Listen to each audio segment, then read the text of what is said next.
അധികം പണികളൊന്നുമില്ല, കുറച്ച് മിനുക്ക് പണികൾ മാത്രം. അത് ഉടനെ തീർക്കാം. ശരി, ഞാൻ പറഞ്ഞ ഹീറ്ററിന്റെ സ്വിച്ചോ?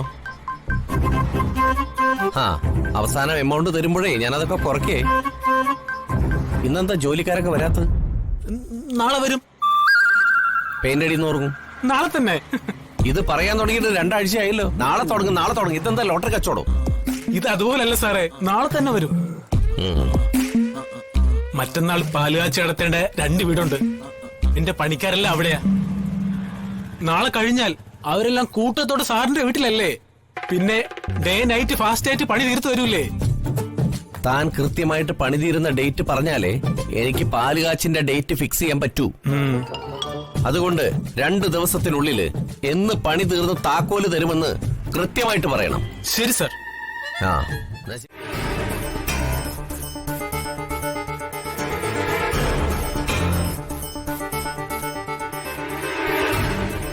അച്ഛാ, നിങ്ങളെപ്പോ വന്നു? ഞങ്ങളിപ്പോ എത്തിയതേ ഉള്ളൂ. മനോജിന്റെ ബിസിനസ് കാര്യങ്ങളൊക്കെ എന്തായി? ഓ, ഒന്നും ആയില്ല അച്ഛാ. എന്ത് ബിസിനസ് തുടങ്ങണമെങ്കിലും ആദ്യം കുറച്ച് പണം ഉണ്ടായാലല്ലേ പറ്റൂ. ഒരു വരുമാനം ഇല്ലാതെ എത്ര നാളാച്ച ഇങ്ങനെ? അമ്മായിച്ചന്റെ ചെലവിൽ കഴിയുമ്പോ എന്തോ ഒരു അഭിമാനക്കുറവ്.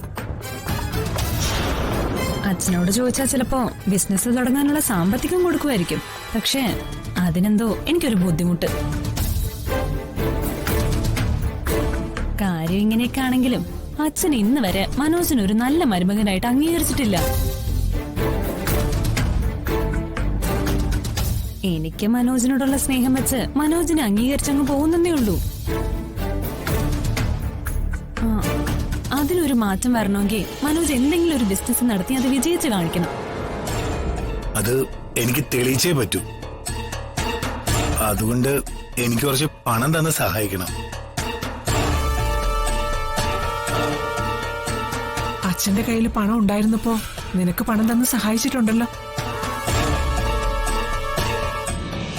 ബിസിനസ് ചെയ്യുകയും വൈകാതെ അത് മനോഹരമായി പൊളിഞ്ഞടുങ്ങുകയും ചെയ്തു.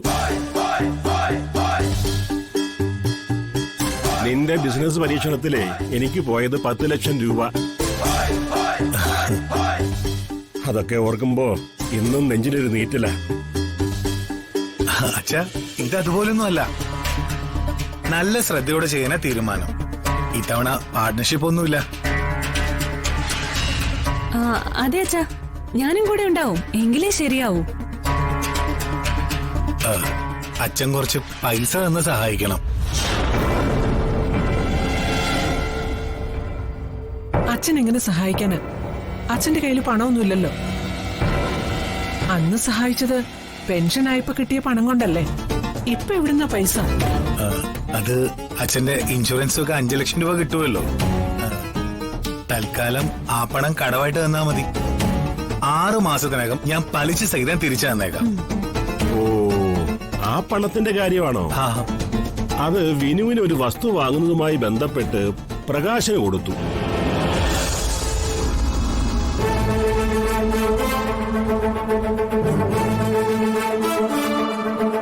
പ്രകാശേട്ടന് കൊടുത്തുന്നോ?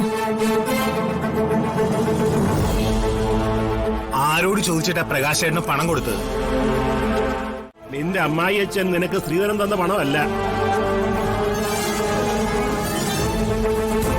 പ്രകാശന് അവന്റെ കാര്യത്തിനല്ല പണം വാങ്ങിയത്, വിനുവിനെ സഹായിക്കാന്. വിനുവിന് നല്ലൊരു ജീവിതം ഉണ്ടാക്കി കൊടുക്കാന്.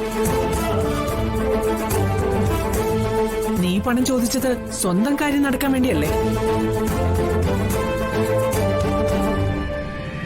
രണ്ടും തമ്മിൽ രാപകൽ വ്യത്യാസമുണ്ട്. എന്നാ നിങ്ങൾ എല്ലാവരും കേട്ടോ. നിങ്ങളുടെ മൂത്ത മകൻ പ്രകാശ് നിങ്ങളെയൊക്കെ സുന്ദരമായിട്ടങ്ങ് പറ്റിച്ചേക്കുവാ. അതിന്നൊരു ചില്ലി കാശ് പോലും വിനുവേട്ടന്റെ ആവശ്യത്തിനായി അയാൾ ഉപയോഗിക്കുമെന്ന് നിങ്ങൾ സ്വപ്നത്തിൽ പോലും കരുതണ്ട.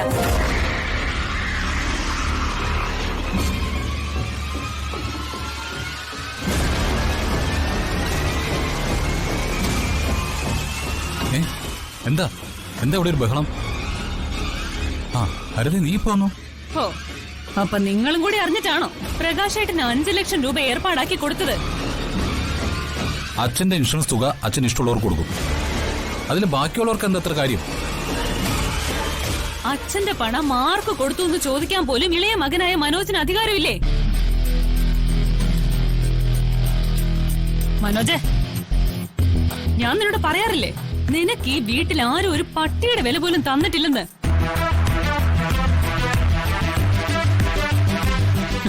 വന്ന് കേറിയവരാ വീട്ടിലുള്ളവരെ ഭരിക്കുന്നെ.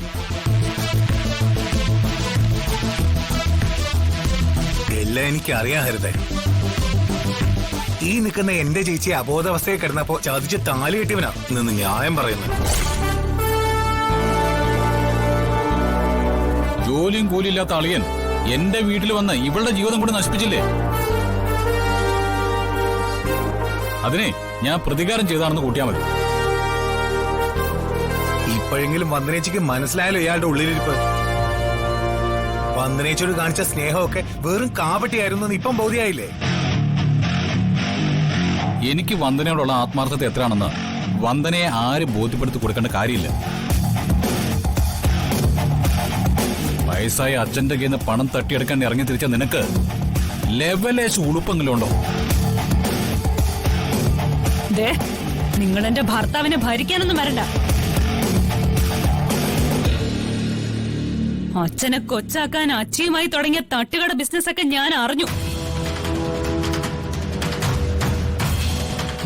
ഇനി എന്റെ ഭർത്താവിനെയോ അച്ഛനെയോ അപമാനിക്കാൻ ശ്രമിച്ച ഏട്ടനാണെന്നൊന്നും ഞാൻ നോക്കില്ല. ഹരിതയുടെ മറ്റൊരു മുഖം നിങ്ങൾക്ക് കാണേണ്ടി വരും.